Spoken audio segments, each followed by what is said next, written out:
Majority మీరు ఇవ్వాలని మనస్ఫూర్తిగా నేను కోరుకుంటున్నా.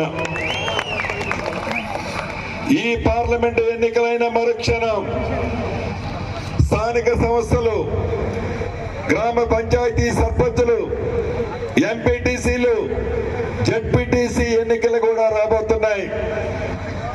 ఆ ఎన్నికల్లో కూడా కాంగ్రెస్ పార్టీ జెండా రెప రెప రెప రాడబోతుంది మీ దీవెనలతో. ఈ ఎన్నికలన్నీ అయిపోయిన తర్వాత మన ప్రభుత్వం మిగిలిన కార్యక్రమాలు ఏదన్నా 1-2 మిగిలితే వాటిని కూడా చేయబోతుంది.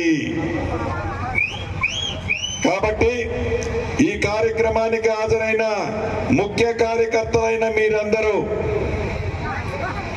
కష్టపడి ఈ రాబోయే 2 నెలలలో తెలంగాణ రాష్ట్రంలో